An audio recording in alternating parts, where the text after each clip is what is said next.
Ini tuh kayak balas dendam.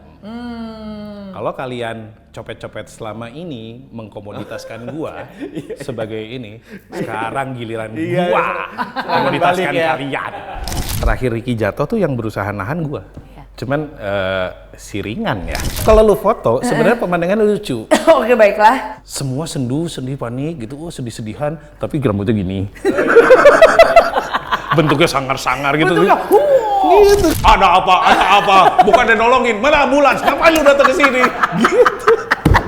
Ternyata gua selama ini, hidup gua tuh tanpa gua sadari berputar di sekitar Ricky. Oh, ternyata rasa kangennya kayak gini ya. Itu yang nggak pernah gue rasain sebelumnya. Buat gue tuh rasanya album baru ini tuh kayak utang soalnya. Maksudnya kayak Ricky udah bikin sekian materi, kok nggak gue keluarin gitu. Kalau gue jadi Ricky juga di sana pasti si seringnya itu tidak pernah kompromi aesthetically supaya market wise kita diterima sama publik tuh kita nggak pernah kompromi itu. Karena kita nggak pernah menjadikan masalah finansial sebagai latar belakang pengambilan keputusan di Seringai. Generasi sekarang tuh tidak akan pernah tahu rock opera kayak rock kayak apa gitu. Karena gap generasinya jauh banget gitu. Siapa lagi yang bisa menghadapi Aryan? Iya, itu betul. Ya kan? Iya, itu betul. Siapa lagi yang bisa ngatur Aryan? Betul.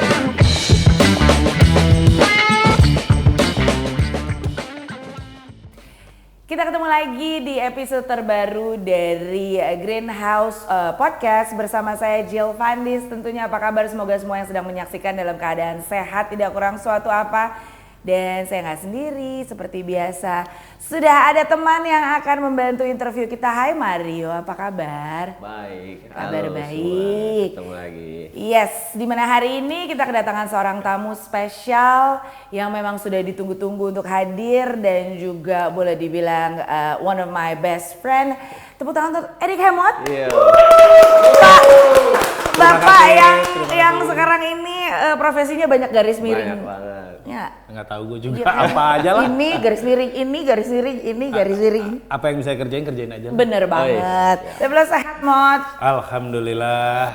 Kemarin melewatin Synchronize, kemarin melewat nanti kita akan bahas juga Synchronize, selesai syuting, proyek yang membuat lo sedikit orang mah ada baby blues, dia mah after shooting blues kayaknya. Sehat kan ya Mot ya? Itu aja yang paling penting. Amin. Jadi kemarin tuh kita udah ngundang Kang Emo tuh dari 2 bulan lalu sebenarnya. Temen Maaf karena ya. Maaf. schedule-nya bahkan sampai di announce colongan oleh Mr. Jarwo. Emot, ada Kemot dari sini. Aneh banget tuh namanya jadi Jarwo. Makin tuh. Jadi ya udah, dan alhamdulillah hari ini kita ketemu. Maaf ya. Gak apa-apa. Lama ya. It's Soalnya okay banyak ya, yang nggak nunggu masalah nih. ya. Vokalis udah, kemarin Aryan, terus manajer, belum Wendy, dan sekarang Tinggal kurang Semi ya. drummer Kurang ya, tinggal semi. Ya. Gitu jadi nanti. Gue bisa kok jawabin buat Semi. Boleh. Kalian mau tahu apa soal Semi, gue jawabin. Boleh ya, nggak Gua masalah tahu. ya. Ya udah boleh. Rumah tangganya tahu. Tahu. Mau bahas itu aja nggak? Oh nggak yang. Bener nggak apa-apa. Dia ya yang mulai. Nah iya, kemarin bocorannya nggak bisa ini karena lagi sibuk syuting ya. Iya betul. Syuting layar lebar. Syuting layar lebar. Akhirnya ini film perdana. Meskipun gue udah syutingan dari 20 tahun yang lalu, tapi baru rezeki kebuka layar lebarnya baru sekarang. Udah dulu sebenarnya pengen, tapi iya, kalau kayaknya semua yang bergerak di bidang syuting pasti cita-cita ujungnya bikin film ya, pasti semuanya. Tapi kan jalannya tidak mudah ya gitu. Iya. Terus kadang-kadang juga tersita sama proyek, udah keenakan duit Banyakan gitu. proyek. Maksudnya kalau proyek kan ya udah gitu Iya. ya. Apa instant gratification, maksudnya Langsung. proyeknya pendek langsung dapat duit, ada lagi gitu. Jadi nggak pernah benar-benar bisa fokus ngerjain film. Ini tuh sebenarnya proses gue pengajuan film ini tuh udah 2 tahun yang lalu sebenarnya. Lumayan panjang. Jadi gue meeting sama teman-teman Imaginary itu dari premiernya agak lain satu. Jadi gue inget meeting kedua gue terjadi di Plaza Senayan pada saat mau screening pertamanya Agak Lain pertama. Oke. Jadi situ tuh. belum ada Agak Lain booming, Imaginary booming tuh sama sekali belum. Oke. Si Ernest udah setuju sama ide gue gitu. Jadi awalnya memang gue ngajuinnya justru ke Ernest dulu. si filmnya sendiri kan kemarin secara announcement judul kan udah dikeluarin tuh. Termasuk main cast-nya Operasi Pesta Pora. Nah, kemarin di Pesta Pora udah ada teasernya tuh ya? Iya, emang kita keluarin di situ pertama, sama di sosmed juga udah dikeluarin dengan main cast-nya Iqbal. Dengan premisnya adalah tentang copet konser. Copet konser. Nah itu tuh sebenarnya ide itu udah gue ajukan dari 2 tahun yang lalu. Tapi gue ngajuinnya pertama tuh ke Ernest dulu karena pertama kan gue tidak punya pengalaman membuat layar lebar. Oke, secara produksi gue punya pengalamannya. Tapi untuk bener-bener full feature layar lebar, gue sadar kelemahan gue masalah cerita, masalah production panjang gitu-gitu. Nah terus gue sadar gue pasti di sini banyak belajar gitu. Mental gue bahkan sebenarnya datangnya adalah emang gue pengen belajar sebanyak-banyaknya. Gue kayak anak baru aja gue mentalnya gitu. Nah gue pikir gue sama siapa ya gitu. Gue bisa melakukan itu gitu. Kayaknya belajar sama Pak Parwes kayaknya kurang enak gitu kayak. Lagi-lagi ya. Beda ya. Gitu kan gitu. Kayak belajar sama siapa gitu. Kalau sama Ernest gue deket personally. Ernest tuh dulu sekosan kan sama Aryan. Betul. Satu kosan dulu sama Aryan. Aryan, Ernest, Soleh. Kebayang nggak satu kosan itu kocak kan gitu. Iya. Nah terus udah gitu bahkan Mira lagi hamil tuh dulu yang ngurusin si Aryan semua segala. Jadi hubungan gua sama Ernest sudah deket lah, udah jauh. Nah, gua bukan berarti kita ada kedekatan. Gua tahu pasti banyak yang nawarin Ernest cerita tuh banyak banget. Pasti yang dia udah kenal lama, pasti banyak. Gitu. Tahun ini aja banyak banget produksi. Iya. Nah makanya pas waktu itu sebenarnya gue nawarin nothing tulus bahwa yaudah gue tawarin ke Ernest. Kalau misalnya dia setuju, kalau oke, kalau enggak ya udah berarti belum jodoh gue.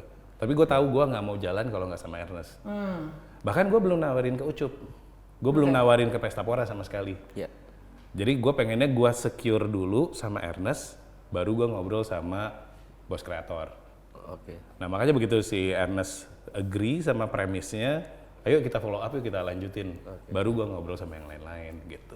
Berarti kalau nggak sama Ernest, nggak jadi nih filmnya? Kayaknya enggak ya. Kayaknya enggak. Emang udah inceran dari awal lo? Iya maksudnya karena gue memang sadar gue tidak punya pengalamannya untuk layar lebar. Jadi sebenarnya emang gue belajar tapi dibayarin. Belajar dibayarin tapi sama Ko Ernest lu sih pas banget udah sih Mod, iya kan ya? Ya sorry Ernest. Nggak masalah ya kok. Cuman maksudnya si Ernestnya juga kayaknya dia kan emang sangat bergairah sama original story. Dia nggak mau ngebawain ulang, dia nggak mau, bahkan agak lain yang baru ini kan bukan lanjutan. Dia nggak suka sequel kan. Baru lihat teasernya kemarin. Jadi memang agak lain aja, pakai jurusnya Warkop bahwa film berikutnya adalah story baru.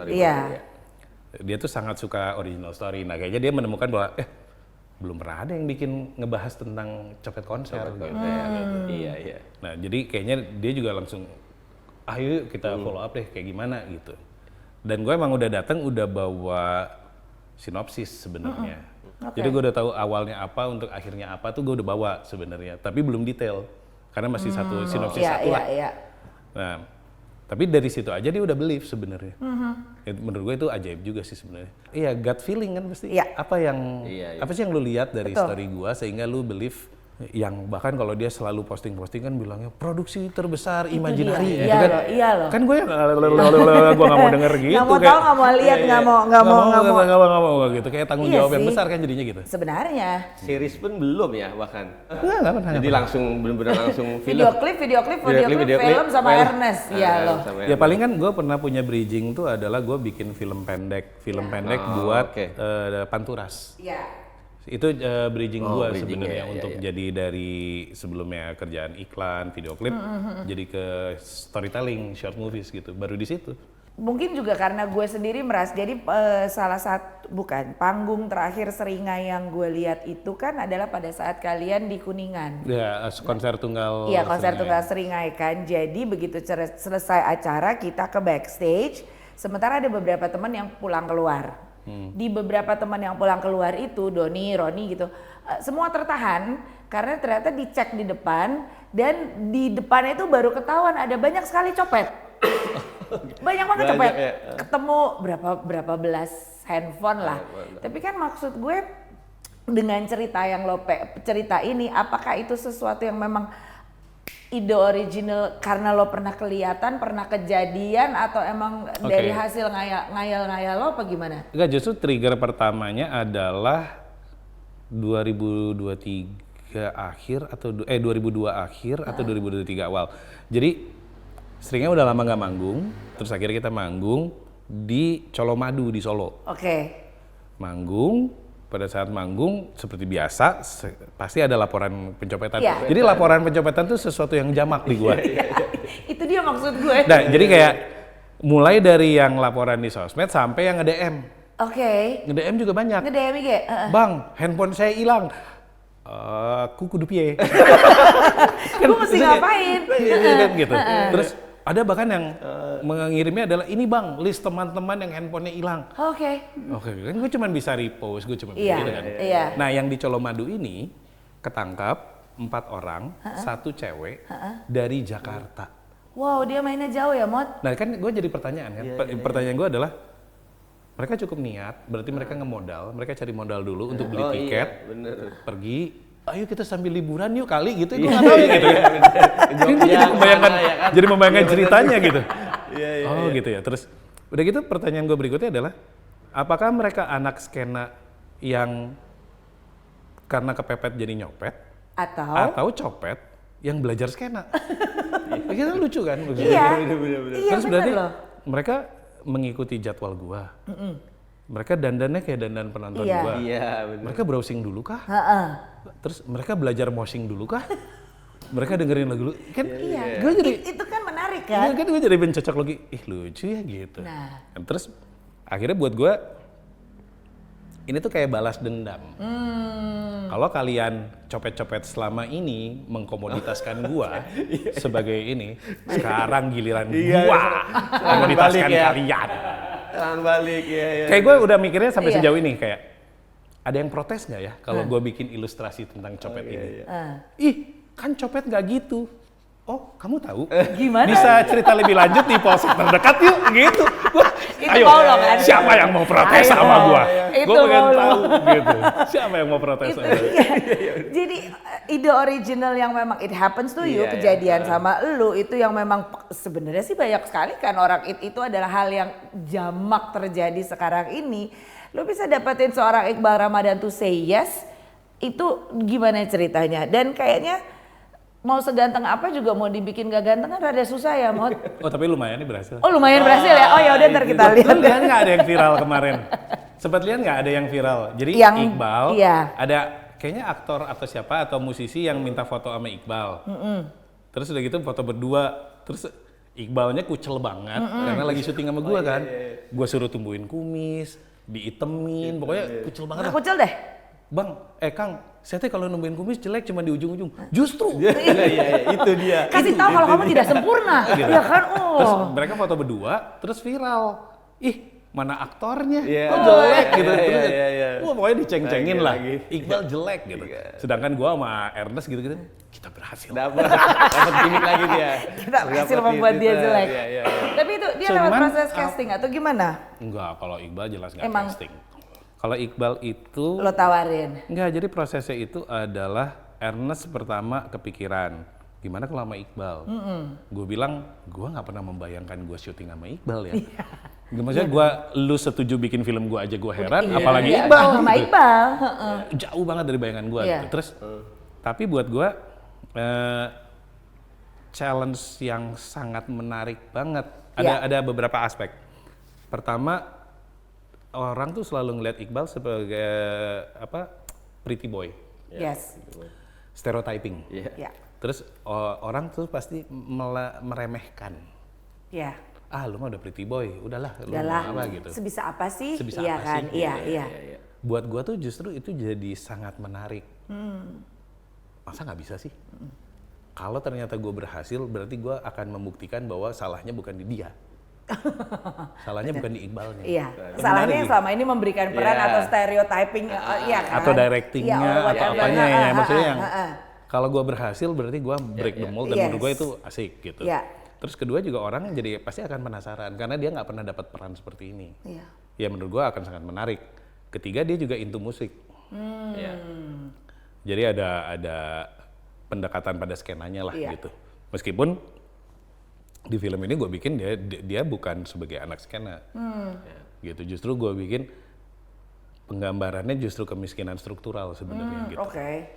Nah mungkin itu yang orang kan akan mikirnya film lu tentang pesta pora ya. Orang pasti mikirnya seperti itu ya. Orang awalnya gitu. Ini tuh dokumenter pesta pora ya.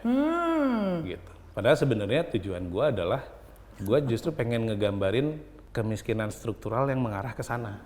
Gitu. Justru yang pengen gue potret tuh itu. Itu dari situ justru lebih dalam lagi lebih dalam kata dari ya. itu, gitu. Nah, sama seperti yang tadi juga udah pernah dibahas sama Mario, di mana kan yang kita ketahui adalah sebelumnya Kemot ini berdiri atau memiliki entity Cerah Hati sebagai sutradara video klip, sutradara pokoknya sempat iklan, dokumenter. Lu ingat gak sih pertama kali lo jadi sutradara, either itu video klip atau apapun deh, atau iklan, itu apaan Mot? Gue tuh pertama masuk di Cerah Hati justru jadi produksi. Tapi awalnya tuh produksi di video klip. Maksudnya zaman 2002 itu ketika ngerjain video klip band indie yang gak punya uangnya ini. Gitu. Gak salah sih, iya betul. Gitu. Ya awalnya masih diproduksi. Baru pas 2006-2007an gue mulai ngedirect. Ada video klip Slang. Terus ada video klip Coklat, ada video klip siapa lagi, apa awal-awal video klip live situ. Iya, jadi dari produksi. Awal video klip berarti itu Slang apa? Enggak, kalau produser gue justru awal kan. Produser dulu soalnya Moka, Koil, di produksi ya. Gitu. Baru pas gue ngedirect tuh pas udah mulai ngegarap artis yang lebih mainstream. Gitu. Dari situ awalnya ya. Selama garap video klip yang paling challenging atau paling seru? Sebenarnya video klip awal tuh challenging, tapi itu justru kita jadi nemu celahnya gara-gara itu. Kayak misalnya challenging video klip zaman 2002 itu kan adalah biaya. Ya di situ ya challengingnya ya. Challenge-nya di mau sana. gini, maunya gini tapi budget. Bahkan kalau si fast forward labelnya Moka tuh dari pertama datang udah ngomong, gue mah gak punya duit, gue cuma punya duit segini. Bisa bikin apa ya gitu. Makanya kita akhirnya keluar solusinya waktu untuk yang Moka nggak syuting tapi stop motion.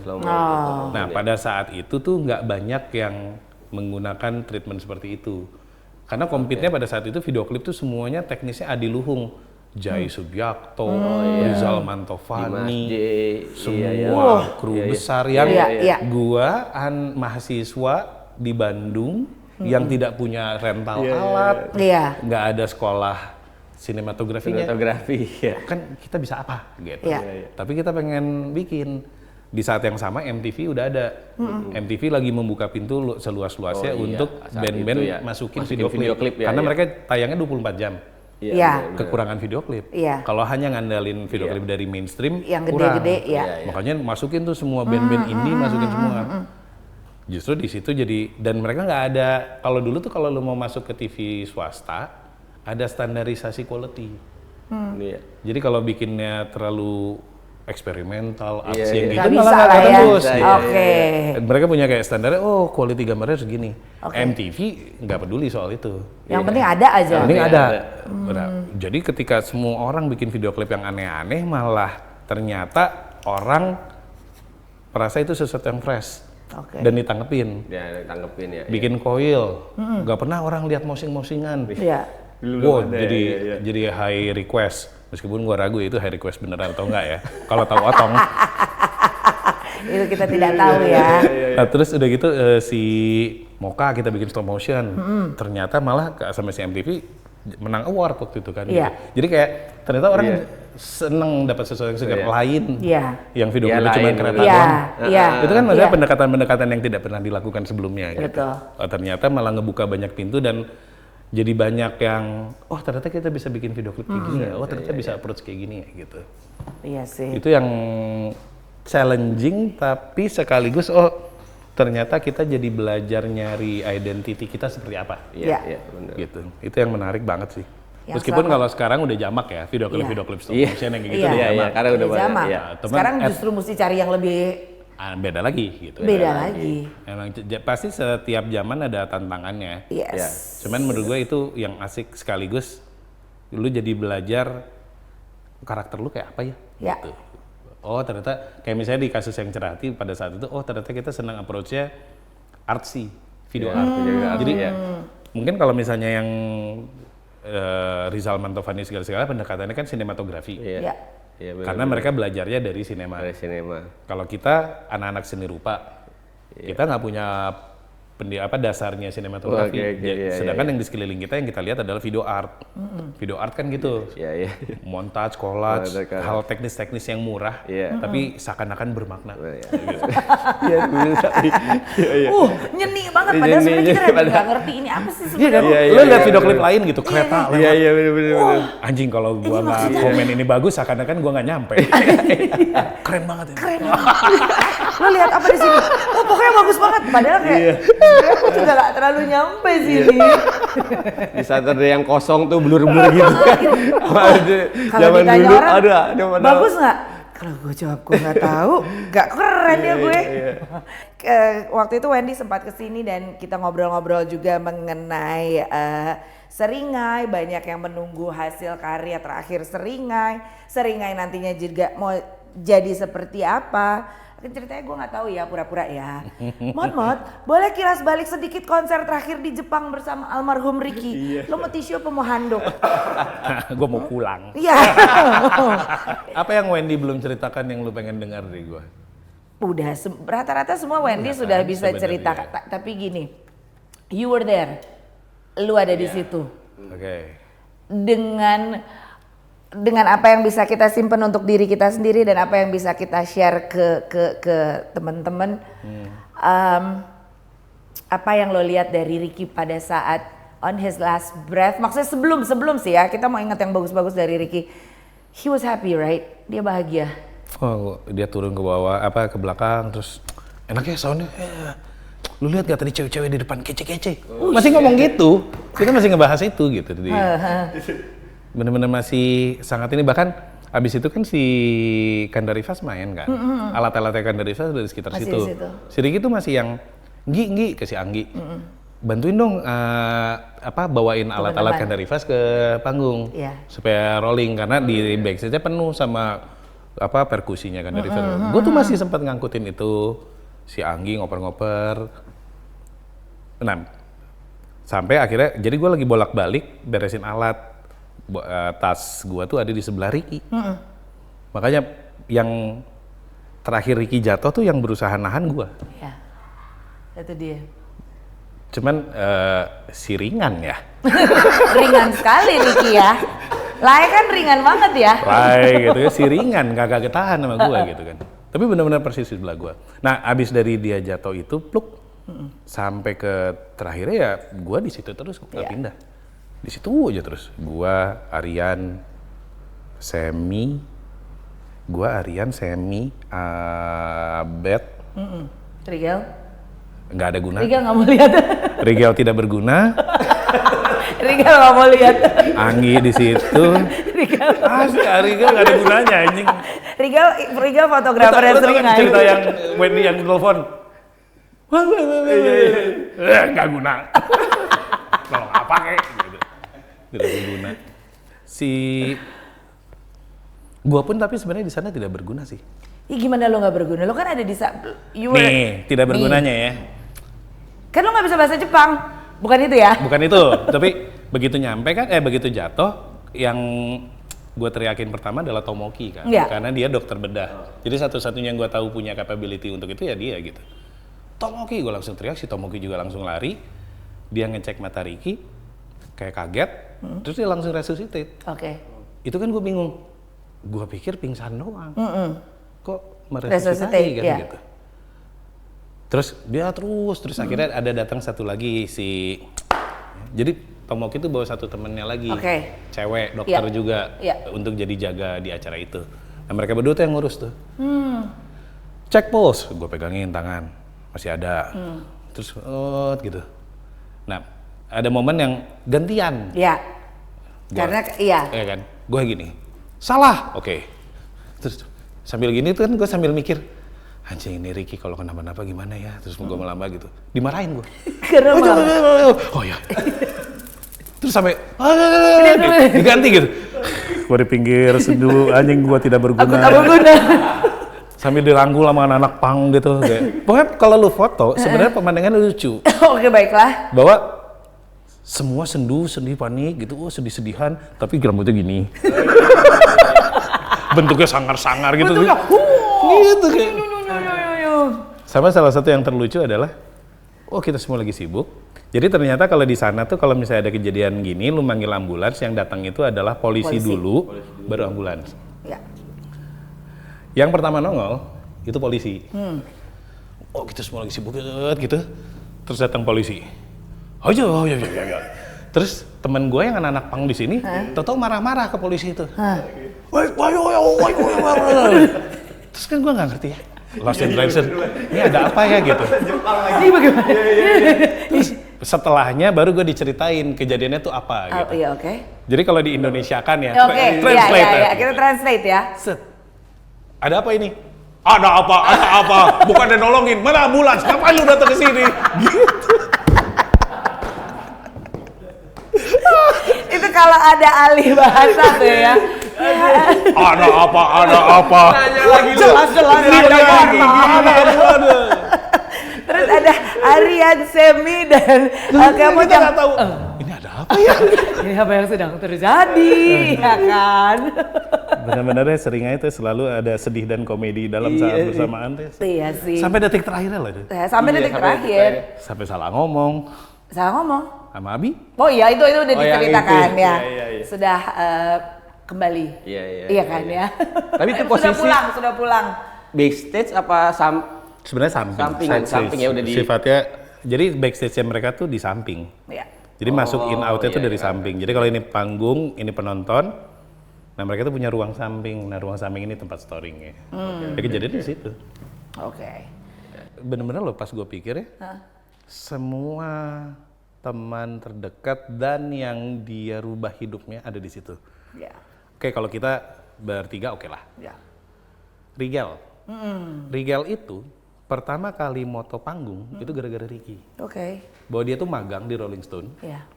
Terus ditarik sama Ricky. Untuk Dia nggak jadi- pernah moto panggung band sama sekali, Iya. sebelumnya nggak pernah. Jadi yang membawa Ricky, Rigel pertama Ricky. Ricky. Anggi. Kru yang pertama kali ngejadiin kru Ricky. Karena tadinya dia runner gitu, tadinya Iya. apa? Yang benar-benar jadiin kru Ricky. Plungin tuh ya. Ya. Jadi kayak Dan what are the odds gitu, coincidence-nya Iya. benar-benar dikelilinginnya sama Betul. itu gitu. Orang-orang yang di band kemarin synchronize manggung semua jadi smooth sailing karena ada Anggi. Yang tinggal oke gitu. Jadi memang pada dasarnya seorang Ricky merubah hidup banyak orang. Iya. Ya kan. Nah, speaking of which juga kalau misalnya mau merubah hidup kan yang juga menarik adalah lu Seringai, tapi lu juga seorang yang bikin video klip. Berarti video klip Seringai ada yang pernah lo bikin? Ada beberapa sih. Ada beberapa. Berapa ya? Itu kalau kayak gitu request dari mereka apa yang gue mau dong bikin? Kayaknya nggak mungkin lo yang Tapi kan menawarkan kalau diri. Seringai memang kita udah distribusi kerja tanpa disadari ya. Oh, lo udah ada bagian-bagiannya ya? Masing-masing ya. Ya organically kayak kalau misalnya ngomongin musik Ricky, ngomongin desain Aryan, Udah pasti. ngomongin campaign Marketingnya, apa Semi. Semi. Kalau ngomongin bikin konten syuting apa segala gua. Oke. Jadi kayak emang udah ada lainnya masing-masing lah ya? gitu. Jadi kayak begitu ngomong video klip ya pasti bikin apa mau sama siapa lah gitu. Nggak semuanya gua kerjain, tapi Ya. pasti ujungnya jadi di gua. Iya. Karena emang udah sadar expertise masing-masing gitu. Iyalah. Sama kayak gue juga nggak akan grecokin Aryan soal desain. Iyalah. Nah kayak gitulah, in a way kayak gitu. Ya, gitu. Iya, nanti tengkoraknya kurang tajam. Kalau lo itu gresik, udah biarin aja. Itu Aryan aja. Tapi kalau yang gue kerjain sendiri tuh, yang pasti itu kan, yang apa adrenalin merusuh. Terus dulu tuh yang membakar Jakarta. Iya. Oh, ya. Terus yang kalau yang si ada akselerasi maksimum tuh gua sama Jadugar collab. Oke. Jadi Cerah Hati dan Jadugar collab bikin satu video klip itu. Terus baru yang lain yang si Selamanya itu kita kasih ke Surya. Oke. Meskipun Surya ya jadinya brainstormnya sama gua, tapi terus akhirnya yang directnya Surya gitu. Barde Films. Iya. Terakhir animasi. Yang Danila tuh. Star Cult. Iya. Itu ketemunya sama tim animasi, salah satu tim animatornya Jumbo juga. Mereka tuh Afterlap tuh undernya si Angga. Paling ya kita jadinya supervise aja sih sebenarnya, lebih kayak creatively gitu supervise. Tapi waktu itu dibikinnya sama si tim Afterlap.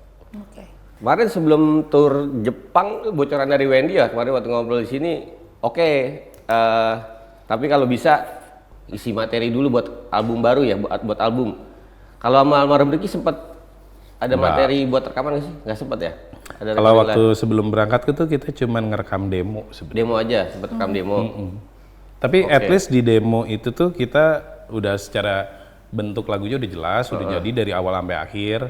Ngisi vokalnya kayak apa, udah ketahuan. Udah sampai situ sebenarnya. Ya ada 1-2 lagu yang belum tuntas, tapi 80-90% mah sebenarnya udah jadi. Jadi makanya pasti proses rekaman kemarin tinggal kita rekam aja sebenarnya, menjalankan dari hasil demo itu gitu. Berarti materinya udah ada ya, disimpan dari almarhum buat album baru. Memang benar-benar tinggal rekaman waktu itu tuh, benar-benar tinggal pulang dari Jepang rencananya. Seminggu kemudian atau 2 minggu kemudian tuh jadwal kita masuk studio. Oke. Kita semua sama-sama terpukul ya, semua lah. Are you okay now? This is me asking as a friend really. Are you okay now? Kayaknya gua okay is not the right word ya. Yes ya. Kayaknya I have to live with it aja gitu. Nah, cuman gua tuh tidak pernah kehilangan yang sedekat ini ternyata. Kan gue bukan geng yatim ya. Kalau sering kita bukan. Kita masih aman, masih aman waktu kan? yang sangat lama. Insya Allah. Kita punya ada kita satu bukan geng yatim. Namanya geng yatim dan mereka entah kenapa bangga sekali. Kita bangga kalau terus kita mereka nggak di situ. Ngajakin terus kapan gabung geng kita? Enggak. Kita untuk waktu yang sangat dekat.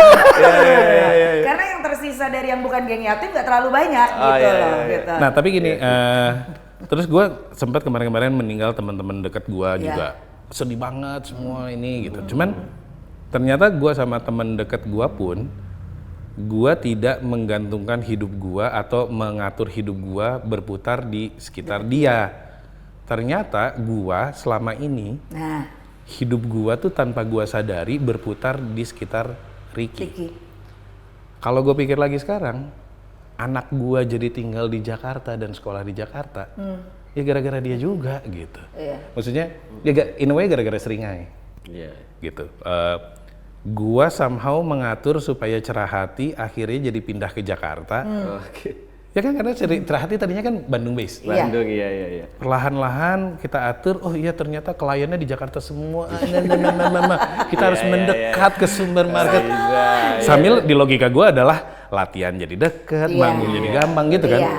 Bahwa semua pekerjaan gua diatur supaya urusan gua sama Seringai lancar. Gitu. Karena gua mentalnya adalah kerja gua bisa ganti-ganti, tapi Seringai gua akan terus Seringai gitu. Jadi pasti gua ulik jadi ke sana. Nah, jadi kalau lo nanya kehilangannya emang jadi kayak bingung banget karena selama ini ternyata gua ngatur hidup gua tuh ada dia. Ketika nggak ada gitu, jadi kayak, nah gue tuh nggak pernah punya kehilangan yang kayak gini gitu. Itu yang bingung rasanya. Itu satu, kedua, oh ternyata rasa kangennya kayak gini ya. Itu yang nggak pernah gue rasain sebelumnya. Itu dia. Mungkin orang-orang yang pernah kehilangan orang tua yang gitu mungkin tahu rasa ini gitu. Gue nggak pernah tahu rasanya. Jadi pas kemarin tuh ada aja momen-momen yang kayak anjing. Tau gak lu ya? Gini ya? Oh gini ya, anjing gitu. Apalah kayak misalnya hal kecil, ngedengerin lagu apa kek atau ada film apa. Si Ricky pasti suka nih gitu. Atau apa yang gitu-gitu tuh. Itu yang iya kan? Tahu gak rasanya kayak itu gue gak pernah merasakan itu baru sekarang. Oh gitu kayak. Ternyata itu yang berubah banget ternyata impactfulnya di situ yang yang ternyata berasa banget lah ya. Iya, karena kita sama orang tua lengkap, dan Ricky adalah orang terdekat yang pernah pergi, the closest one I have yang bener-bener pergi, dan naik turunnya tuh roller coaster emosionalnya tuh kadang-kadang lo pikir udah baik-baik aja, udah nggak ada loh gitu. Nanti ketawa-tawa lo nggak ada di sini udah nggak ada loh. Jadi ya naik turun sih ya. Kita berduka dengan cara masing-masing. Tapi mungkin yang banyak orang kadang-kadang masih suka menyesuaikan adalah di mana seringnya berduka dengan cara dark jokes. Tapi itu memang cara kalian kan? Cara Aryan lah lebih tua. Tapi itu sedikit membantu nggak sih in a way? Di Jepang menolong. Di Jepang? Waktu di Jepang sangat menolong. Iya. Enggak kan waktu si Abi datang, itu kan pertemuan pertama, aduh gitu kan. Oh iya. Tapi setelah kita ngumpul berempat, nangis, benar-benar di tengah bandara loh itu. Gitu terus. Paling cuman semenit 2 menit, udah keluar dark jokes ya. Iya udah. Ketawa-ketawa lagi, masuk ke mobil. Sedih. Nanti bercanda apa? Ketawa lagi. Iya. Jadi ketawa nangis selama berapa hari itu tuh. Tapi itu menurut gue sangat menolong sangat menolong kita ngelewatin semua proses yang menyebalkan itu. Plus sangat menolong kita meres rasa duka. Iya. Grieving. Iya. Jadi grievingnya tuh gue udah di gitu. Karena cuma kita berempat. Si Anggi, Rigel pulang duluan. Iya. Kita benar-benar Waktu berempat diserang, doang.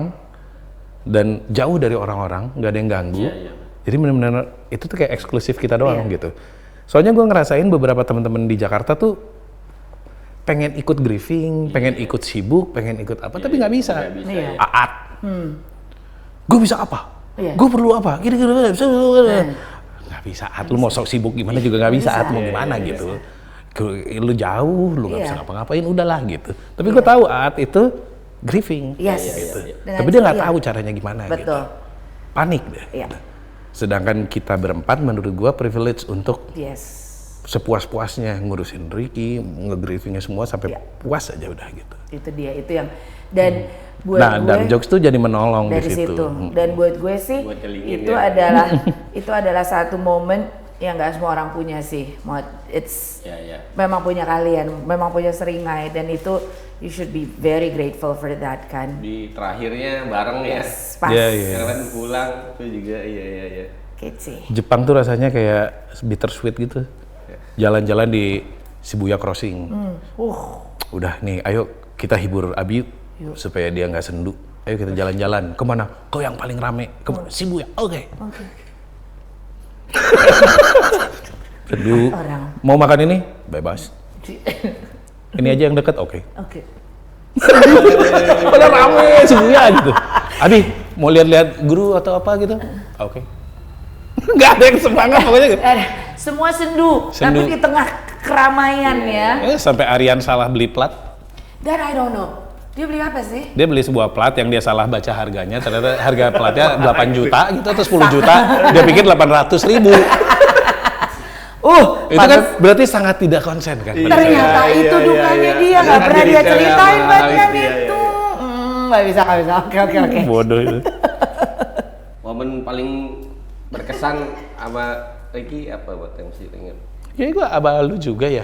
Hadir, yang mana nih? Banyak. Ingat gak kita di Bandung nonton Lasio Pupen? Ya, Hur. Ingat ya? Ya. Ya ada dia, ada Ricky, ada segala. Waktu itu Seringai belum jadi bahkan. Ya udah baru mulai lah, tapi belum jadi. Ya. Menuju tapi belum sebagai entitas. Belum Ya. nama entitas Seringai belum gitu. Tapi kita udah tahu setelah Lasio ini kita akan bikin band. Udah tahu. Udah ada ini. Karena udah sempet latihan apa, tapi belum Lasio Pupen. Lasio Pupen, semua orang nangis-nangis. Menangisi bubarnya Pupen. Ya kan? Sedangkan gua sama Ricky dari jauh. Vokalis kita. Nangis, kita tertawa. Vokalis kita deh gitu. Itu gue inget tuh momen itu. Jadi yang gitu-gituannya nginep di rumah dia. Nginep di rumah dia sering banget sampai titik bapaknya nanya kapan pulang. Oh, Pah, ini Aryan sama Kemot dari Bandung. Ya, oh iya. Nginep dulu di sini. Oh iya. Kapan pulang? Alasan baru nyampe. Kok udah ditanya kapan pulang? Secepatnya Dia juga nggak pengen lama-lama sebenarnya ya Om ya. Cuman gimana dong Om? Justru yang gitu-gituan yang lebih berkesan buat gue. Iya Maksudnya kayak nongkrong-nongkrong gak pentingnya. Maksudnya kayak kalau misalnya udah ngurusin, seringai kerja apa segala itu routine things gitu. Tapi justru melakukan hal tak berguna bersama dia tuh itu. Iya sih. Terus gue mengalami fase di mana gue belum kerja, masih kuliah, Ricky juga masih kuliah. Jadi we do nothing. Main CS doang. Nongkrong di kamar doang ya kayak gitu-gitu tuh. Bener-bener nggak ngapa-ngapain ya maksudnya. Iya dulu kan memang. Menyenangkan emang. Maksudnya itu yang ternyata gue tumbuhnya sejauh itu sama Ricky gitu dari zaman belum ngapa-ngapain gitu. Iya, setuju. Justru itu yang sekarang agak gue safer kayak kalau gue mengenang Ricky gue seneng ngenangnya justru ke zaman itu. Zaman itu. Iya. Zaman dia nganggur. Lucu lagi zaman itu tuh. Iya. Zaman Nganggur ya sekarang. Dia selalu ada karena dia nganggur cuman kuliah doang. Iya. Jadi ayo kesini nongkrong, ayo kemana berjam-jam sama dia gitu. Karena nggak ada kerjaan gitu. Maksudnya. I miss that one. Ya, abis dari situ semuanya langsung pada sibuk. Aryan kan ke Jakarta kerja, gue juga nyari proyek buat cerah hati. Ricky lagi mulai nyari kerja. Jadi kayak justru zaman sebelum itu tuh gue senang banget sih, ngangenin gitu. Karena itu tuh kerjanya jalan-jalan doang, dia nganterin kita kemana-mana, dengerin lagu. Aryan ngasih referensi apa, Ricky ngasih referensi apa, kita ngebahas lagu yang kita suka, ngulik-ngulik riff-riff awalnya Seringai di kamar dia. Itu tuh itu dia yang kangenin. Iya, kangennya justru di bagian itu ya. Seringai berarti lanjutannya ada rencana gitaris baru atau? Jadi yang pasti kan kita sekarang lagi rekaman album baru nih, kita selesaikan. Buat gue tuh rasanya album baru ini tuh kayak utang soalnya. Kayak ya kan, maksudnya kayak Ricky udah bikin sekian materi, kok nggak gue keluarin gitu. Kalau gue jadi Ricky juga di sana pasti cepat gitu. Lanjut, keluarin kali gitu pasti. Buruan. Nah, jadi sekarang sih kita pakai additional gitaris. Oke. Tapi belum kita announce nanti deh pas sudah menjelang ke albumnya. Cuman sebenarnya semua proses tracking tuh udah selesai sekarang. Jadi sekarang kita lagi masuk di fase mixing dan mastering. Mudah-mudahan akhir tahun atau awal tahun sebenarnya kita udah bisa rilis. Udah bisa rilis. Awal tahun ya.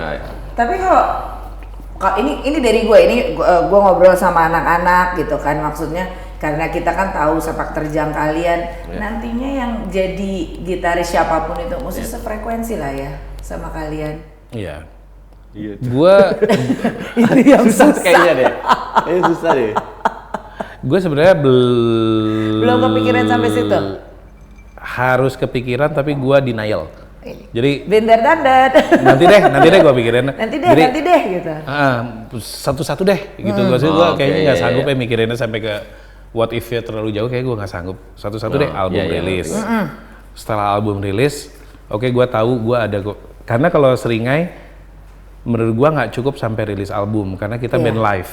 Betul. Bahwa tanggung jawab karyanya adalah gue harus bawakan dia manggung. Karya-karya ini tuh harus dibawakan manggung. Mungkin itu pembedanya, at least buat gue ya. Seringai itu bukan cuma sekedar band rekaman gitu. Memang kita seneng manggung, kita seneng manggung. Jadi dan gue yakin Ricky juga pasti pengen karya-karya ini dibawakan live. Yes. Jadi menurut gue ada tanggung jawabnya ke sana. Nah begitu ada tanggung jawab ke sana pasti jadi pertanyaan kan. Siapa yang main? Sejauh ini gue mentally masih ya kalau kita butuh additional ya bisa ada additional. Sejauh mana additional ini untuk kemudian jadi entitas Seringai, gue belum bisa jawab.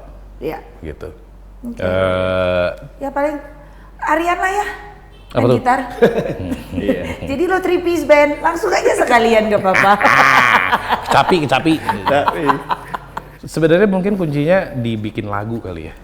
Iya sih. Jadi kalau misalnya nanti gue ada additional, gue mungkin ngetesnya adalah kita bisa bikin karya bareng nggak ya? Kita bisa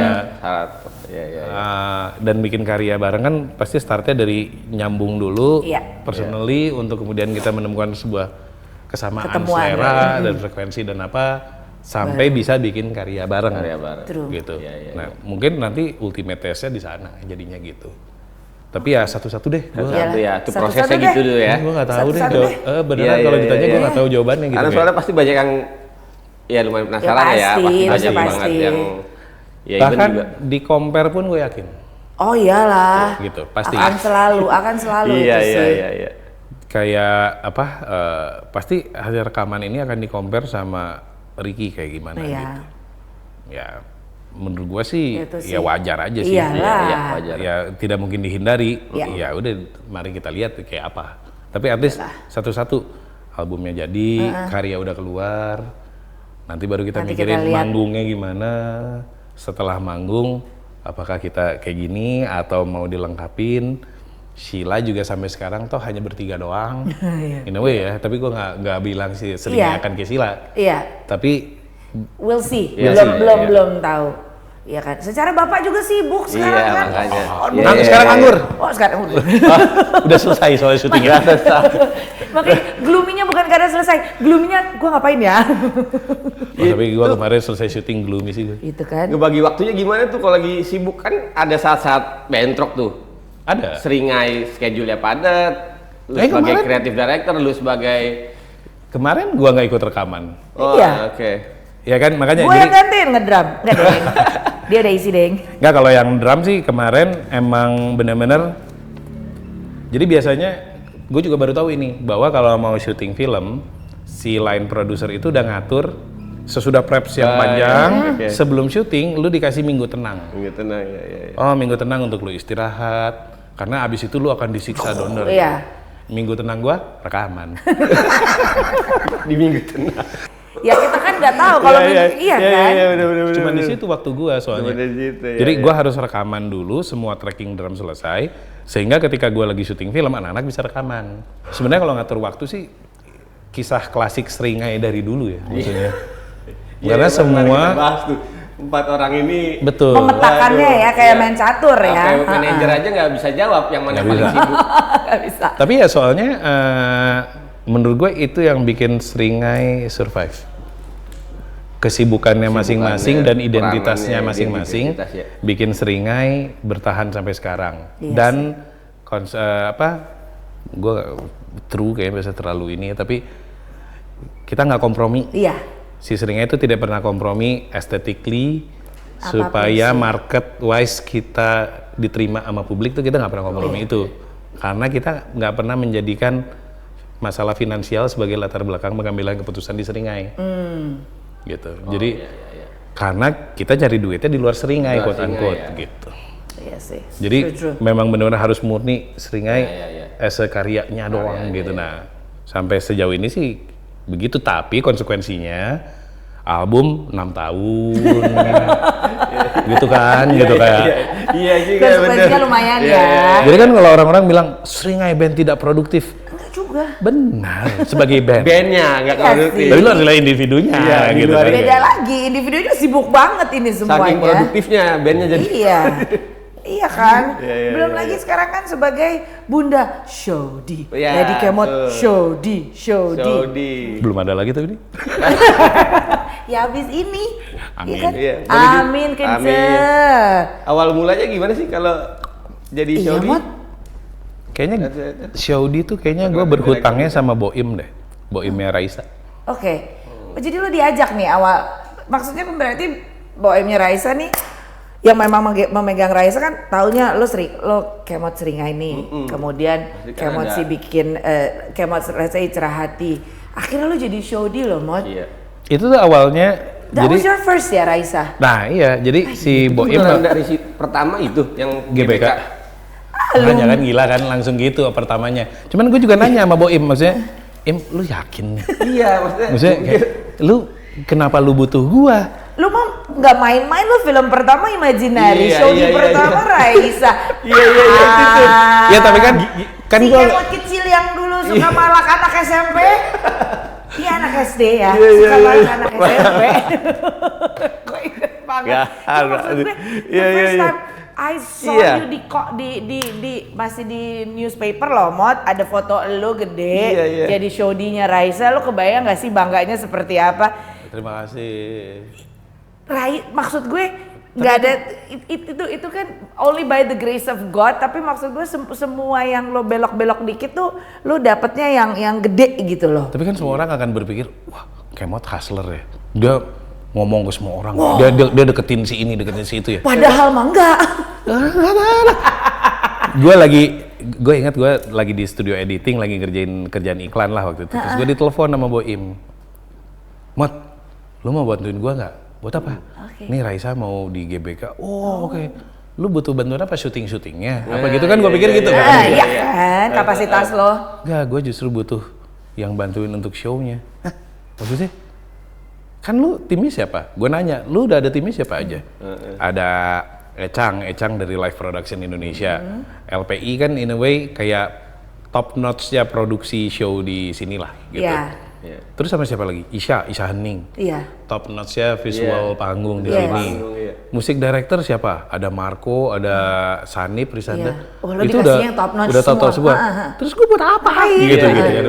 Nah, tapi ternyata perspektif Boim adalah dia ngerasa butuh satu figur yang bisa nge-bridging antara manajemen sama individu-individu kreatif ini. Nah, makanya gue nggak bilang jadi kayak CD kreatif director itu sebenarnya nggak juga, tapi gue lebih senangnya gue tim kreatif di situ. Kalau gue selalu bilangnya kalau di wawancara adalah gue kayak lem. Jadi kayak karena gue ada di dua kaki, maksudnya gue di event gue tahu seperti apa, di production audiovisual multimedia gue tahu seperti apa. Jadi gue bisa ngobrol sama Isha soal rendering, gue bisa ngobrol sama Ecang soal staging, gue bisa ngobrol sama Marco soal aransemen, gue bisa ngobrol sama saya soal kostum dan soal apa. Jadi kali di situ kali ya posisinya kali ya, gitu. mungkin pertimbangannya ya. Nah terus baru gue sebenarnya berangkatnya lebih kayak, nah paling berpikir kreatif director itu ngasih umbrella idea. Jadi gue tuh suka ngerasa kalau misalnya orang bikin kreatif itu sporadik, berangkat dari sesuatu yang menurut dia keren tanpa ada alasannya kenapa. Itu tuh permasalahan anak kreatif gitu. Pasti startnya, oh gue punya ide, ini keren, ini keren. Ya semua keren gitu, tapi mana yang bisa masuk, mana yang enggak. Makanya waktu itu tuh gue selalu, sampai sekarang gue selalu berusaha kalau gue jadi kreatif untuk di show tuh gue ngasih umbrella idea lah istilahnya. Jadi kayak kalau waktu yang Raisa gue ngasih umbrella idenya adalah her story. Jadi gue nggak memain permainan kata history. History kan sejarah. Tapi kalau kita pikirnya history itu sangat male oriented. He. Gitu. Nah makanya gue mainin katanya jadi her story. Karena gue anggapnya adalah Yaya di GBK itu bersejarah. Betul. Tapi dia juga bisa menceritakan cerita hidup dia, her story. Dan kalau misalnya ngomong konteks bersejarah, bukan cuma Yaya yang harus bersejarah, semua timnya harus bersejarah. Gue tantang Ecang, mau bikin panggungnya gimana? Ayo kita bikin panggung terbesar yang pernah dibikin di GBK. Itu dia. Ke Isha, bikin visualnya gimana? Ayo kita bikin visual yang bahkan satu lagunya semuanya visual only, nggak ada pembesaran Yayanya, bahwa satu ininya bercerita. Oh, dari apalagi yang Yaya belum pernah lakukan bersejarah. Yaya belum pernah ngedance.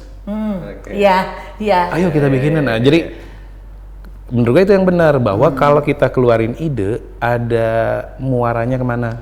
Kalau enggak jadinya semua ide kayak yang keren semua gitu. Nah, gue sih ngerasa kalau waktu kemarin gue cuma bikinin itu doang gitu.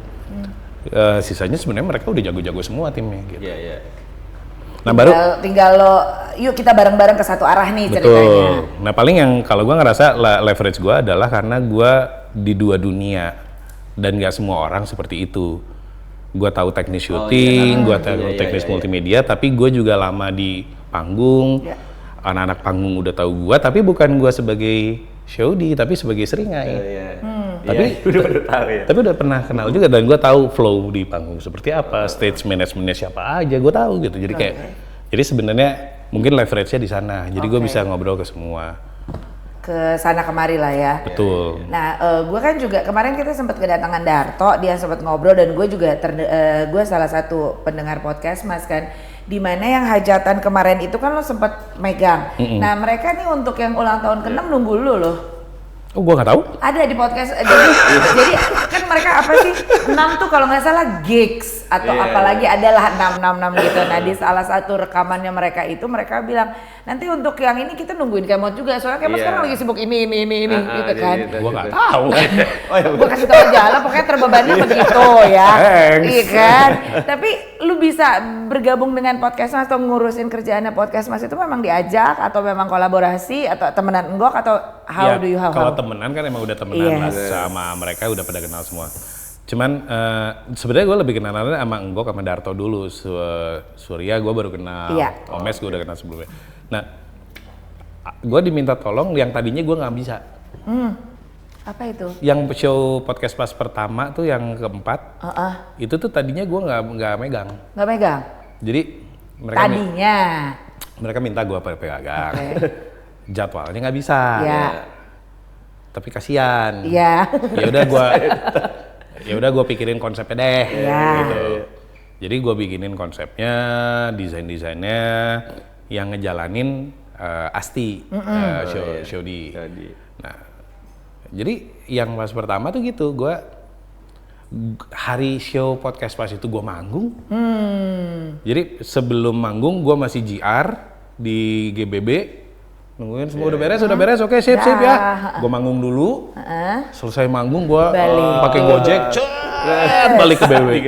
Dapatnya udah tinggal setengah jam terakhir kan, atau 15 menit terakhir gitu. Tapi ya waktu itu sih bener-bener ya udah gue bantuin deh. Karena kan sebenarnya mereka tuh lagi mikir gimana bikin show podcast tapi nggak boring cuman ngomong-ngomong doang. Gitu. Nah makanya waktu itu tuh gue kasihnya ya udah kita bikin jadi ada storytelling, ada yang memerankan kalian, ada yang ceritanya jadi lu, nanti kita lem transisi dari sini ke sini. Sesi podcastnya adalah komentari terhadap cerita. Gue ngerancangin itu, abis itu baru Darto nulis skrip tuh. Nah jadi sama in prinsip kayak yang gue lakukan dia ya, adalah gue cariin umbrella ID gedenya.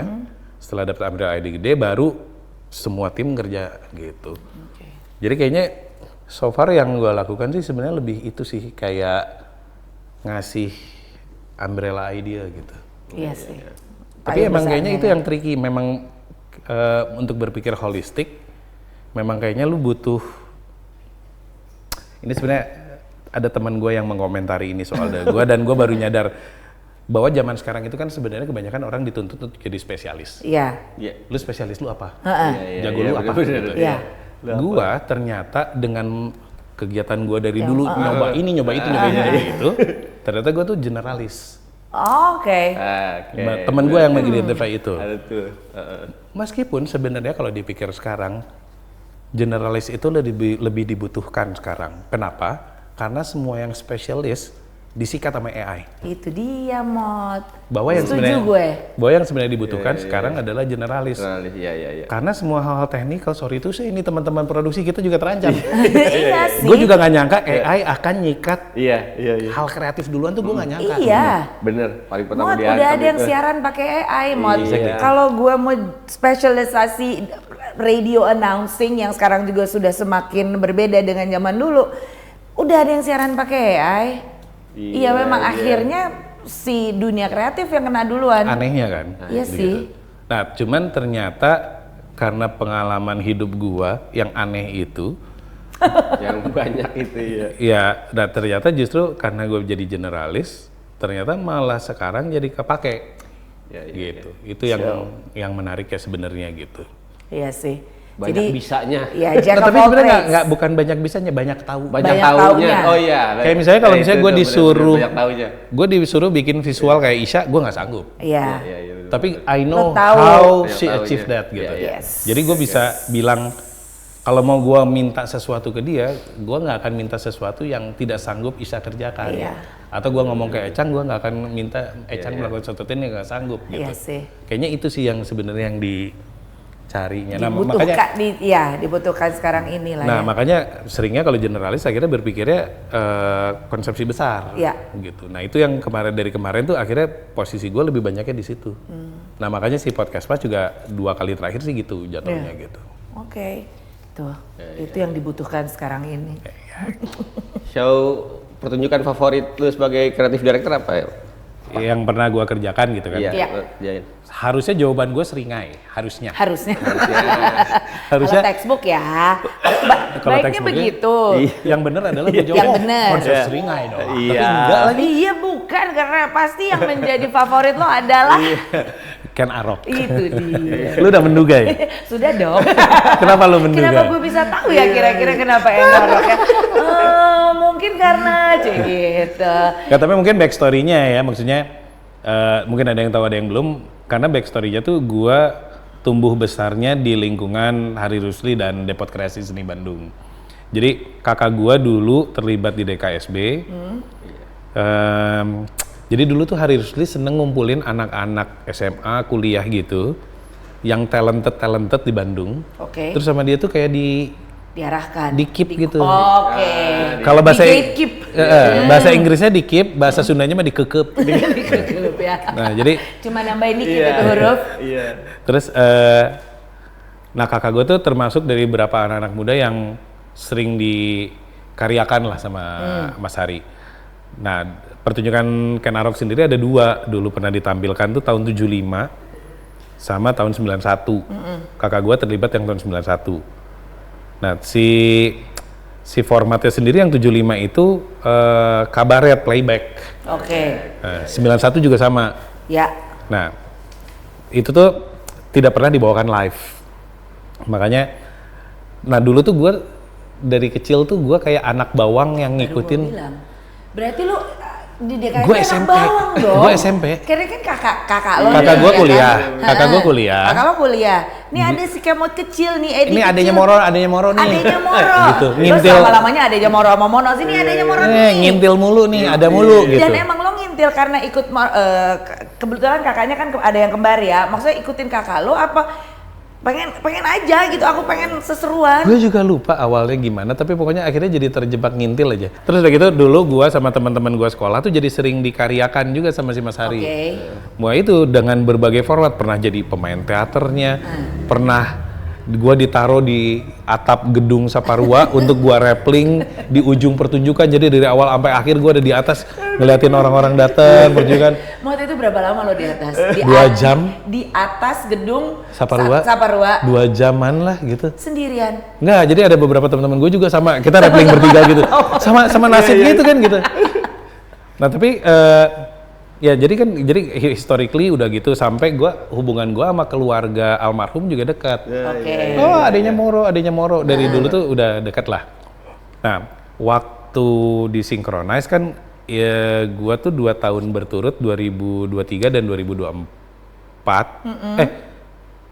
2023 dan 2024 gue membantu Synchronize Fest untuk develop special show-nya. Jadi gue jadi show direct untuk beberapa special show. Nah yang 2024 tuh ada 8 special show. Terus ditanya, lu ada kepengen nggak punya special show apa? Gitu. Pengen rock opera Ken Arok, gue bilang. Ini dia nih. Menurut gue ini kesempatannya pertama untuk menghidupkan. Ada 2 sebenarnya. Pertama kesempatan untuk menghidupkannya, kedua generasi sekarang tuh tidak akan pernah tahu rock opera Ken Arok kayak apa gitu. Karena gap generasinya jauh banget gitu. Nah ini kesempatan yang bagus banget menurut gue untuk nunjukinnya. Sebenarnya anak-anak Synchronize tuh, oke banget ya. Tapi kayaknya budgetnya kita nggak sanggup deh. Gitu. Nah, makanya waktu itu kita akhirnya dibantu sama Depdikbud sebelum sekarang jadi Kemenkebud. Gitu. Dulu masih Pendidikan dan Kebudayaan. Sama Pak Fai. Nah, Pak Fai ini kebetulan ngefans sama Hari Rusli. Ini benar-benar persis sebelum Pak Fai udahan. Jadi kayaknya salah satu program terakhirnya Kemendikbud deh ini. Nah, terus akhirnya dibantu pembiayaannya khusus untuk show ini doang. That one special show ya? That one special show. Jadi karena memang yang gua pengen capai ternyata costly, ternyata mahal. Karena objektif gua adalah gimana caranya generasi sekarang jadi tahu dan suka sama Ken Arok. Caranya menurut gue adalah dengan dibawakan, ditampilkan oleh musisi-musisi yang populer lah sekarang katakan. Dikenal sekarang. Dikenal generasi sekarang gitu. Ada Isyana, ada Sal Priadi, ada Oslo, ada Ojan, Sisi Tipsi. Betul. Nah jadi gue ngumpulin musisi-musisi muda yang punya audiens. Harapannya adalah audiens ini jadi penasaran mau nonton itu gitu. Nah terus perjuangannya panjang, gue sampai ngobrol brainstorm lagi sama orang-orang tim kreatifnya Mas Hari yang masih hidup sekarang yang ngerjain tahun 75. Ada Kang Hari Pocang, ada Kang Aat Suratin, umurnya udah pada 70-an. Terus brainstorm sama mereka. Jadi ngobrol lagi sama istrinya almarhum, gua ngobrol sama anak-anaknya, kita brainstorm bareng. Jadi secara kreatif emang dikembangin bareng sama keluarga, gitu. Dan jadi dulu tuh pernah, tanpa menyebutkan kayak orangnya, pernah ada yang mencoba menghidupkan Ken Arok dulu tuh, tahun 2008 atau 2009. Cuman kayaknya waktu itu dalam pengembangan kreatifnya ternyata nggak sesuai. Keluarga juga kayaknya kurang seret. Sampai di satu titik anaknya mimpi almarhum datang. Ada papan tulisannya Ken Arok, dihapus. Itu udah tanda ya. Dia bangun, terus langsung, kayaknya nggak jadi deh, nggak diterusin.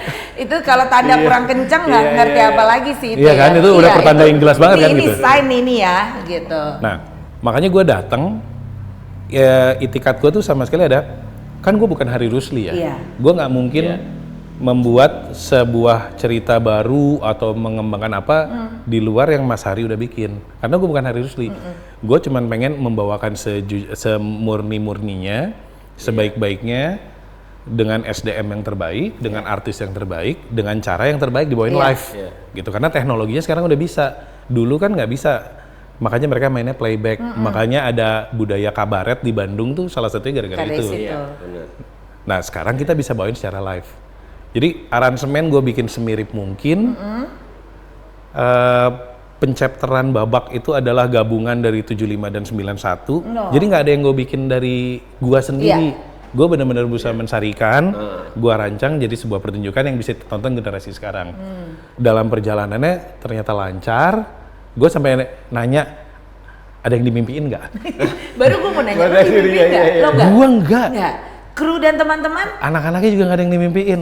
Gue terus udah gitu kan di salah satu kegiatan Synchronize adalah kita visit makam. Jadi kan waktu Synchronize 2024 ada 2 show yang sudah berpulang tuh adalah Hari Rusli dan Nika Ardila. Gue juga ngerjain Nika Ardilanya. Jadi kita datang ke 2 makam itu. Gue datang ke makam Mas Hari juga. Mas, kalau ada revisi bilangnya Mas. Tetap dark jokes. Kasih tahu ya. Gak ada. Mimpiin lah. Gue agak berharap gitu. Lewat anak juga nggak apa-apa. Berarti no news mean good news. Udah, nggak ada bunyi apa-apa dari sana. Udah. Nah terus green light itu. Ada satu teknologi yang sekarang kita bisa lakukan adalah AI rip. Jadi kan sekarang kita udah bisa separate track audio kan. Lu udah bisa separate dari satu track yang meskipun nggak multi track, begitu lu masukin ke AI udah separate vokal, gitar apa semua segala. Nah, yang gue lakukan adalah gue nge-separate vokalnya Mas Hari. Jadi vokalnya almarhum gue masukin ke dalam sequencer. Jadi bandnya main, tapi yang keluar suaranya adalah suara almarhum Hari Rusli. Jadi yang ngedalangin show-nya adalah Hari Rusli. Gitu. Ya karena buat gue ya udah siapa lagi yang berhak ngedalangin ini kecuali suaranya dia sendiri. Dan itu gue dapetin dari rekaman pertunjukan tahun 91. Jadi itu gue ambil, gue masukin ke situ. Jadi membahananya itu adalah suara Rusli. Nah itu ya, gue 4 bulan kan persiapan.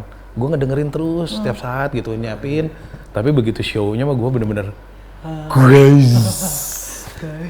karena itu pertama kali gue mendengarkan lagi suara almarhum di konstelasi panggung gede gitu. Itu salah satu pertunjukan paling emosional sih, kayak Dari pertama mulai gue udah anjing mewek gini, terus gitu sampai terakhir selesai gue bener-bener yang hancur lebur deh gue pokoknya. Hancur lebur, tapi lo berhasil mewujudkan sesuatu yang memang perlu diwujudkan dan yang penting juga karena you got the blessings dari keluarganya. Itu kan satu bentuk penghormatan lah dari lu dan juga mungkin generasi yang sekarang yang ternyata kita punya seseorang selegendaris ini. Makanya buat gue yang kayak favorit tuh ya seringnya jelas lah ya maksudnya, tapi kayak narsis banget rasanya kalau ngomong kayak gitu kayak. Cuman kalau yang Harry Rusli tuh emosional jadinya, maksudnya menghidupkan karya yang mati, memakai aset dari almarhum, yang gitunya tuh jadi, aduh merinding deh pokoknya gitu. Kebayang perasaannya ya, Mario. Sampai yang pernah bikin dimimpiin kan, ya sebelumnya berarti ada beban juga, garapnya, ada apanya, gitu. Nah kalau tadi nyambung ke kan salah satunya seringai. Salah satunya. Apa yang membuat lo memberanikan diri atau lo ambil tuh lo jadi show dia atau kreatif direkturnya di Seringai? Karena kan itu konser lo tuh yang kemarin. Yang konser tunggal. Apa yang membuat konser tunggal kemarin ya terakhir? Lihat mukanya. Gini. Siapa lagi yang bisa menghadapi Aryan? Iya, itu betul. Ya kan? Iya, itu betul. Siapa lagi yang bisa ngatur Aryan? Betul. Ya kan? Iya. Gitu. Itu betul. Tapi gue inget banget soalnya karena pada saat begitu selesai emang ini Seringai banget, ini adalah DNA kalian. Cuman kita tuh yang lagi pada nonton kemot pusing, kemot, hilang ketukan nggak? Lo kebayang nggak sih? Butak.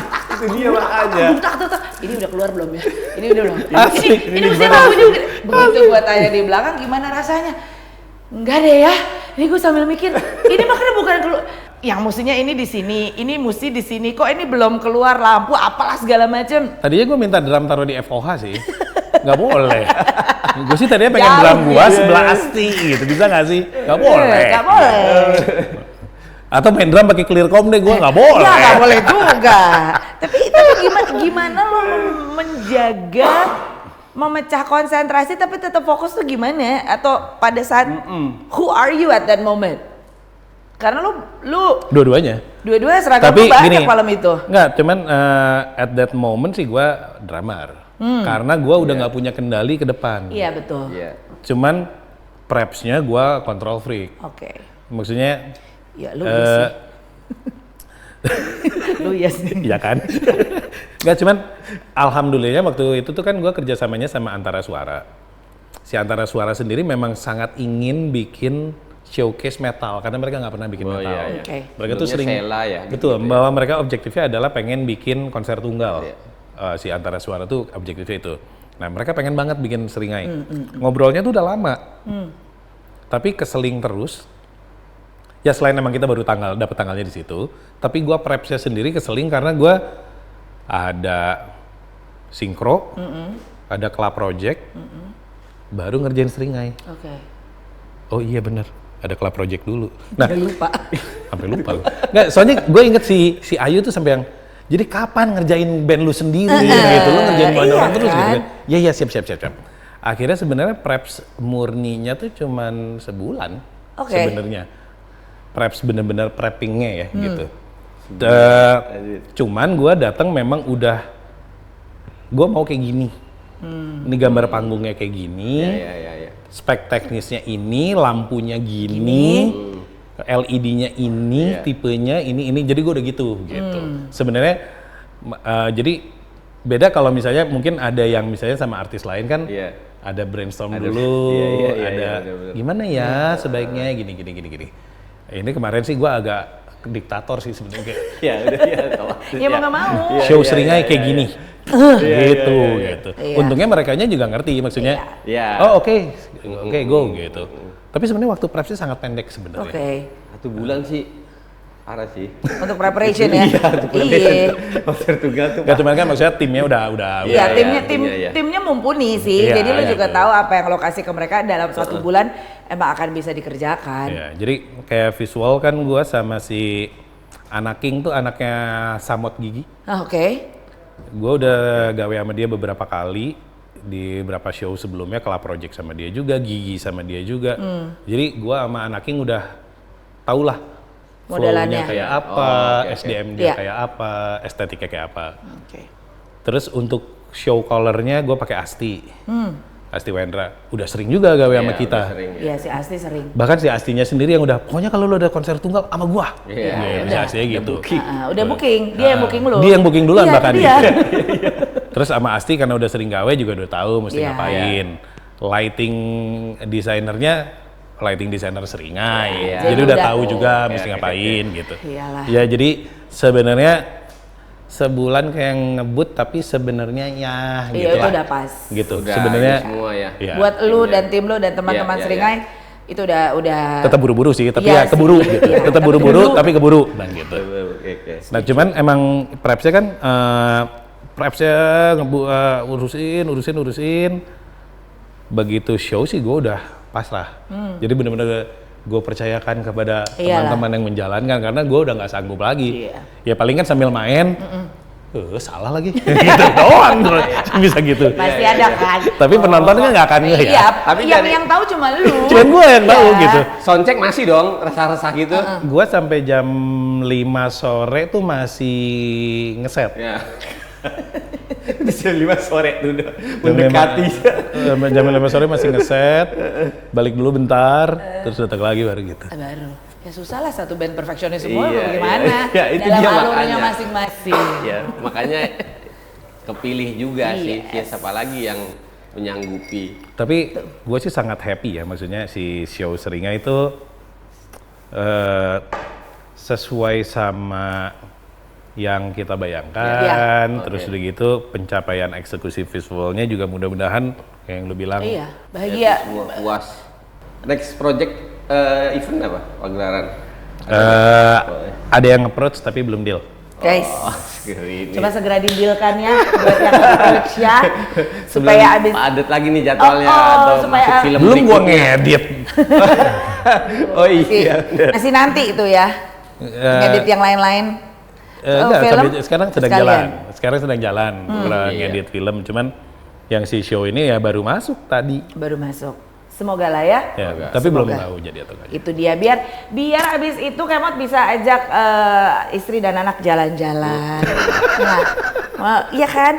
Karena terakhir kemarin kita sama-sama ada di Synchronize. Kita kan kadang-kadang suka lupa ya Mario kalau punya anak yang masih kecil. Wah kita mau metal, wah segala macam. Giliran udah nonton emaknya lah, bapaknya, yang kecil-kecil sih minta keluar. Iya, nggak betah. Nggak betah. Padahal anak dua anak udah dipakein peredam segala macam. Anak gua kabur duluan, habis itu anaknya dia nyari anak gua yang udah yang kayak Mama I love you but I don't like your music. Oke, bilang gitu gue, ya kan? Tapi lu sebagai seseorang yang sibuk, bagaimana cara membagi waktu dengan sang istri dan 2 orang anak putri? Apakah lo liburan sama mereka? Apakah lo jalan-jalan? Sesimpel dibawa ke puncak ya? Karena kita tahu anak kita dibawa ke puncak aja udah bahagia banget ya, Mo? Tapi ya gimana sebagai bapak dan... Sebisanya, tapi gue sadar gue tidak sempurna. Maksudnya gue tau lah pasti kalau Caca mendengar ini, alah gitu. Ntar kasih tahu gue di menit keberapa ya. Caca dengerin ya, nanti di menit keberapa gue DM gue WhatsApp nih lo mesti dengerin. Ngemeng doang lo gitu kan masih Caca gitu. Enggak lah Caca nggak gitu. Kenapa? Soalnya maksudnya ya gue sebisanya tapi gue tahu gue tidak sempurna. Maksudnya enaknya kan sebenarnya karena kegiatan kita bukan working office ya, bukan office hour. Jadi sebenarnya masih banyak peluangnya untuk ngulik kapan aja. Tapi di saat yang sama juga begitu lu lagi padat kerjaan, juga jadi lu nggak punya waktu. Memang kalau buat kayak Caca gitu kan pasti si malakama ya, maksudnya kayak banyak waktu berarti nggak ada uang. Iya. Gitu kan? Kalau nggak ada banyak uang berarti nggak ada waktu. Nggak ada waktu. Gitu. Jadi emang sekarang gue berusaha sepresent mungkin ketika gue ada waktu, mulai dari pagi nganterin sekolah, kalau gue bisa jemput gue yang jemput, kalau misalnya emang ada waktu lowong gue bisa pergi gue pergi.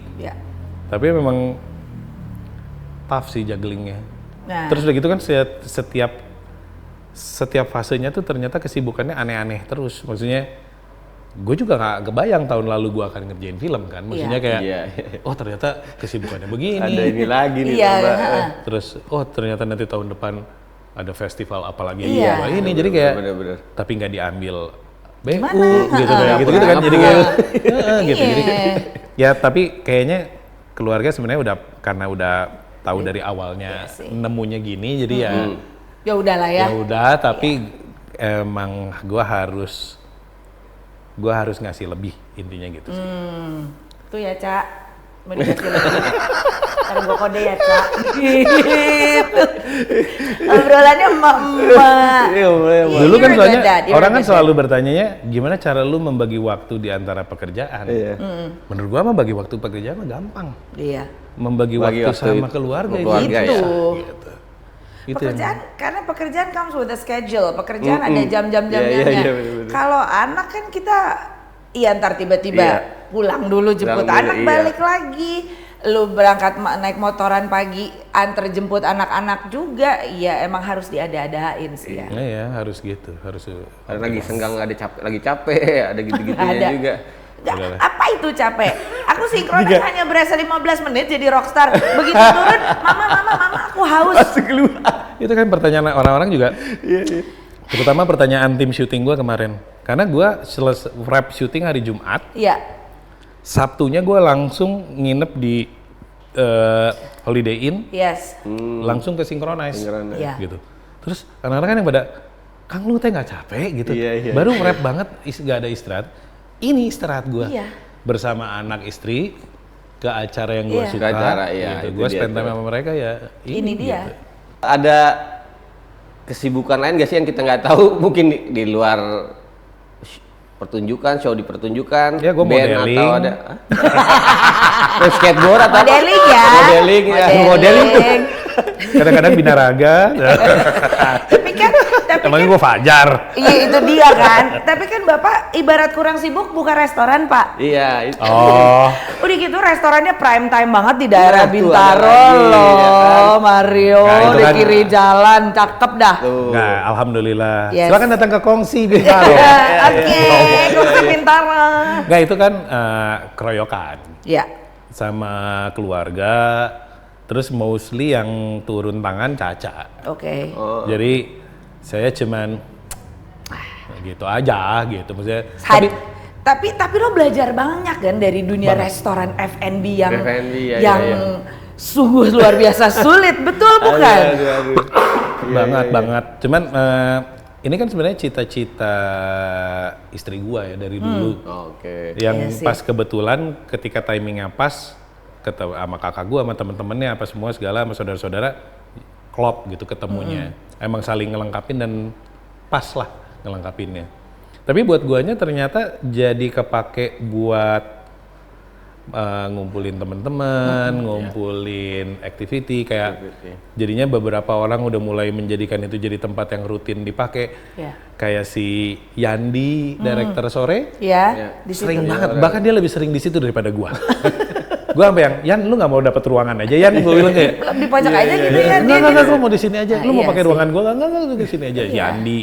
Terus si musisi-musisi bapak-bapak yang di Bintaro tuh sering banget jadi ngumpul di Banyak situ. soalnya, Si Mon. Riko Moka, Iya. si Daru Ali, Iya. Ferry Joyland pada sering Di ngumpul di situ. situ. Iya. Ya ternyata gua senengnya jadi ada Jadi ada. melting potnya lah jadi untuk Iya. berkegiatan. Kemarin si Maple Media bikin Yes. acara di situ. Jadi Oh iya. emang ternyata yang menyenangkannya itu gitu. Kalau sisi yang Tidak menyenangkan. kulineri bisnisnya apa sih?